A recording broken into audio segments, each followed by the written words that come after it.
বর্তমান ভারপ্রাপ্ত চেয়ারম্যান জনাব তারেক রহমান সাহেব পার্টিকুলারলি টার্গেটেড হয়েছিলেন অ্যালং উইথ থাউজেন্ডস অফ বিএনপির লিডার্স অ্যান্ড অ্যাক্টিভিস্ট। সেই টার্গেটের অংশ হিসাবে অর্থাৎ পলিটিক্যাল স্কিমের অংশ হিসাবে জনাব তারেক রহমান সাহেবকে রাজনীতি থেকে আউট করার জন্য শেখ হাসিনা ওয়াজেদ বিভিন্ন পথ অবলম্বন করছিলেন। বিভিন্ন পথের মধ্যে একটা সবচেয়ে গুরুত্বপূর্ণ পথ যেটা তিনি বেছে নিয়েছিলেন মামলা করা। এই মানি লন্ডারিংয়ের মামলাটা জনাব তারেক রহমান সাহেবের বিরুদ্ধে মামলা দায়ের করা হয়েছিল। দুঃখজনক হলেও সত্য, যে আইনে মামলা দায়ের করা হয়েছিল সেই আইন তখন এক্সিস্ট ছিল না।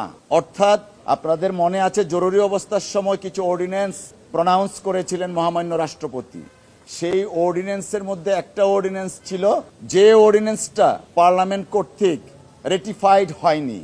আইন হলো অর্ডিন্যান্স জারি করলে পার্লামেন্টের প্রথম সেশনসে সেই অর্ডিন্যান্সটা রেটিফাই করতে হবে, আর যদি না করা হয় 30 দিন পরে অটোমেটিক অর্ডিন্যান্সটা ইনভ্যালিড হয়ে যাবে। কিন্তু শেখ হাসিনা ওয়াজেদ ওই যে জনাব তারেক রহমান সাহেবকে ফাঁসাতে হবে, যে কারণে তিনি সেই অর্ডিন্যান্সের আন্ডারে মামলা দায়ের করলেন।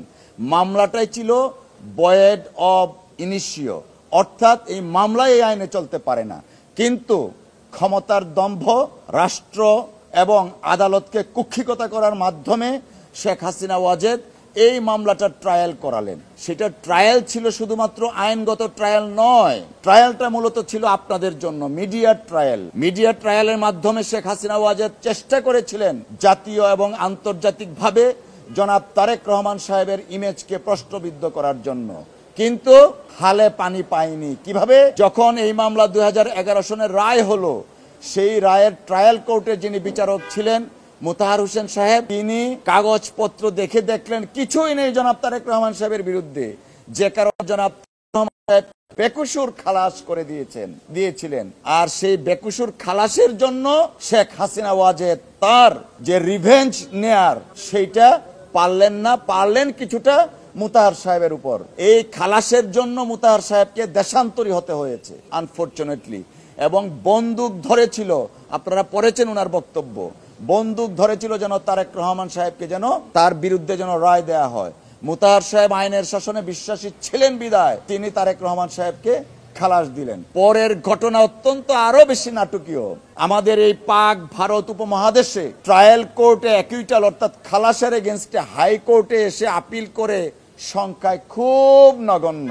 আমরা জানি ট্রায়াল কোর্টে সাজা হলে সেই সাজা মওকুফ করার জন্য বা কমানোর জন্য হাইকোর্টে আসেন। কিন্তু যেহেতু জনাব তারেক রহমান সাহেব আর যেহেতু ফ্যাসিস্ট রেজিম শেখ হাসিনা, তাই শেখ হাসিনা কি করলেন? পলিটিক্যাল স্কিমের অংশ হিসাবে তারেক রহমান সাহেবের বিরুদ্ধে দুদক, যেটা বিএনপি দমন কমিশন বলতো, দুদককে দিয়ে আপিল করালেন। আপিলটা শুধুমাত্র করিয়েই ক্ষান্ত থাকেননি, এমন একটা কোর্টে দেয়া হলো যে কোর্ট আইনি প্রক্রিয়ায় আপিলটা শুনে নাই। সম্পূর্ণভাবে রাজনৈতিক স্কিমের অংশ হিসাবে জনাব তারেক রহমান সাহেবকে আনফরচুনেটলি 7 বছরের সাজা দিলেন। 7 বছরের সাজা দিলেন, যেখানে তিনি অ্যাকুইটাল হয়েছিলেন নিম্ন আদালতে। সেই 7 বছরের সাজাটা কেন দিলেন? জনাব তারেক রহমান সাহেব বিএনপি নেতৃত্ব দিচ্ছেন, তার ইমেজকে ক্ষুণ্ণ করার জন্য 7 বছরের সাজা দিলেন out of a political scheme. তো দীর্ঘদিনের অবস্থা আপনারা জানেন। আজকে মহামান্য অ্যাপিলেট ডিভিশনের পূর্ণাঙ্গ বেঞ্চে মাননীয় আদালত শুনেছেন। এই অ্যাপিলের এগেনস্টে আমরা গিয়েছি, অ্যাপিল লিভ দিয়েছেন আমাদেরকে, এবং আগামী 31 ডিসেম্বরের মধ্যে কনসাইজ স্টেটমেন্ট আমাদেরকে এবং দুদককে দাখিল করতে বলেছেন।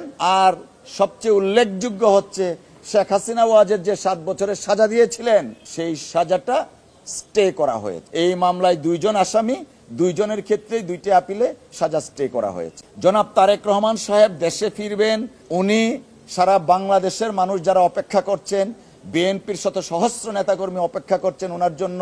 এই অপেক্ষা অনুভূতির প্রতি তিনি শ্রদ্ধাশীল। ওনার দেশে ফেরাটা উনি যথাসময়ে প্রয়োজনীয় সিদ্ধান্ত